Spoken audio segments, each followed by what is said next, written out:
আসসালামু আলাইকুম প্রিয় দর্শক, হাসান ব্লগের পক্ষ থেকে আরেকটি ভিডিওতে আপনাদের স্বাগতম। সকল প্রশংসা মহান আল্লাহ রব্বুল আলামিনের জন্য। আমরা কেবলমাত্র তারই প্রশংসা করি, তার কাছেই সাহায্য চাই, তার কাছেই ক্ষমা প্রার্থনা করি, তার কাছেই হৃদয় চাই। আমরা আমাদের নফসের সকল অনিষ্ঠা এবং সকল প্রকারের ভুল ভ্রান্তি থেকে তার কাছে ক্ষমা চাই।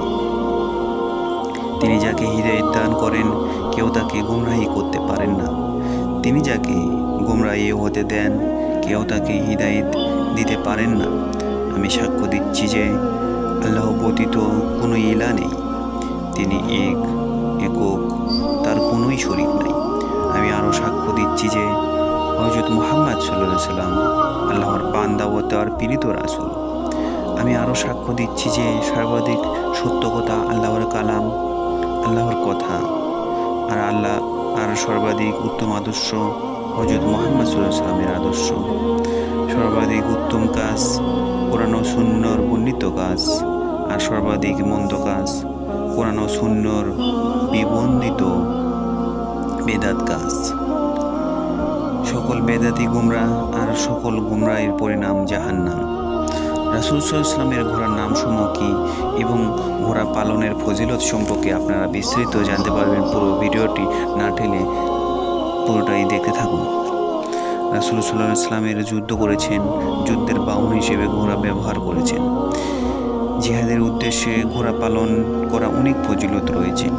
ঘোড়ার ক্ষুধা, তৃষ্ণা, খানাপিনা, পেশাব পায়খানা, চলাফেরা সবই কিছুই কিয়ামত দিবসে নেকির পাল্লা তুলে দেওয়া হবে। ঘোড়া কিয়ামত দিবসে জাহান্নামের আগুন থেকে সূত্রা আড়াল হিসেবে দাঁড়াবে। যারা জিহাদের জন্য ঘোড়া পালে তারা দিনে রাতে প্রকাশ্যে গোপনে আল্লাহর রাস্তায় দানকারীদের মতো সওয়াব পেয়ে থাকে। ঘোড়া পালনের ক্ষেত্রে ব্যয়কারী অব্যাহতভাবে দানকারীর মতো। যারা ঘোড়া পালে তাদের প্রতি আল্লাহর সহযোগিতার হাত বাড়িয়ে দেন। ঘোড়ার কপালে কিয়ামত পর্যন্ত দুনিয়া আখিরাতের মঙ্গল বেঁধে দেওয়া হয়েছে। রাসূলুল্লাহ সাল্লাল্লাহু আলাইহি ওয়াসাল্লাম এর কাছে সমস্ত মালের মধ্যে ঘোড়া ছিল সবচেয়ে প্রিয় মাল। ঘোড়া তার মালিকের কাছে প্রিয় হওয়ার জন্য আল্লাহ সুবহানাহু ওয়া তাআলার কাছে দোয়া করেন।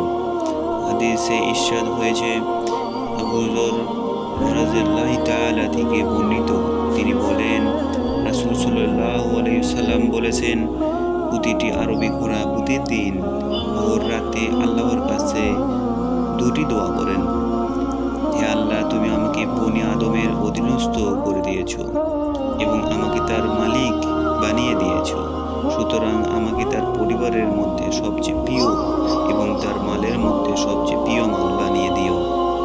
যে ব্যক্তি জিহাদের জন্য ঘোড়া পালে সে আল্লাহর কাছে পুরস্কার পাবে, কেননা সে আল্লাহ এবং তার রাসূলের আদেশ বাস্তবায়ন করেছে। আল্লাহ সুবহানাহু ওয়া তাআলা বলেছেন, এবং পালিত ঘোড়া থেকে যেন প্রভাব পড়ে আল্লাহর শত্রুদের উপর এবং তোমাদের শত্রুদের উপর। আল্লাহ সুবহানাহু ওয়া তাআলা পবিত্র কোরআনে ঘোড়ার প্রশংসা করে ইরশাদ হয়েছে, প্রথম উচ্চশ্বাসে ছুটে যাওয়া অশ্বরাজি, অতঃপর যারা ক্ষুরধারে অগ্নিফুলকি ছড়ায়, অতঃপর যারা পুষ্যতে হানা দেয়, অতঃপর সে তার দ্বারাই ধুলি দৌড়ায়, অতঃপর এর দ্বারাই শত্রুদের ভিতরে ঢুকে পড়ে। এই কারণে রাসূল সাল্লাল্লাহু আলাইহি ওয়াসাল্লাম ঘোড়া পালন করেছেন। কয়েকটি ঘোড়ার নাম নিম্নে উল্লেখ করা হলো: আল সাকাব, আল মুরতাজা, আল লাহিব, আল লাজাজ, আল জারাব, আল ওয়ারদ, আল সুবহা। আল্লাহর রাসূল সাল্লাল্লাহু আলাইহি ওয়াসাল্লাম তীর তরবারি ব্যবহার করেছেন কি? যদি করে থাকেন তাহলে সেগুলোর নাম কি? হ্যাঁ, রাসূল সাল্লাল্লাহু আলাইহি ওয়াসাল্লাম নিজেও তীর তরবারি বর্শা ব্যবহার করেছেন। সেগুলো ব্যবহার করার জন্য আল্লাহ সুবহানাহু ওয়া তাআলা নির্দেশ দিয়েছেন। ইরশাদ হয়েছে, তারা যেন অবশ্যই তাদের অস্ত্র ধারণ করে। অন্য আয়াতে ইরশাদ হয়েছে, আর তাদের মোকাবেলার জন্য তোমরা সামর্থ্য অনুযায়ী শক্তি ও অশ্ববাহিনী প্রস্তুত করো। পূর্ব উল্লেখিত হয়েছে। এই আয়াতের শক্তি বলতে অস্ত্র প্রশিক্ষণকে বোঝানো হয়েছে। এই আয়াতগুলোর উপর অবশ্যই রাসূল সাল্লাল্লাহু আলাইহি ওয়াসাল্লাম নিজেও আমল করেছেন এবং সাহাবীগণও আমল করেছেন। রাসূল সাল্লাল্লাহু আলাইহি ওয়াসাল্লাম এর অনেকগুলো তীর তরবারি ছিল, তার মধ্যে কয়েকটি তরবারির নাম নিম্নে পেশ করা হলো। আল মাসুর পিতার উত্তরাধিকারী সূত্রে প্রাপ্ত তরবারি, যা নিয়ে তিনি মদিনায় আগমন করেছিলেন। আল আদাফ বদর যুদ্ধের সময় সাদ ইবনে আবি উবাইদা রাসূল সাল্লাল্লাহু আলাইহি ওয়াসাল্লামকে উপহার দিয়েছিলেন। জুলকুহার বদরের যুদ্ধে গনিমত হিসেবে প্রাপ্ত। সামসাম আমর ইবনে মাদি কারাফ আল জুরদাইদি রাসূল সাল্লাল্লাহু আলাইহি ওয়াসাল্লাম হাদিয়া হিসেবে পেশ করেছিলেন। আল কালাজি নামক জনপদ তৈরির তরবারি।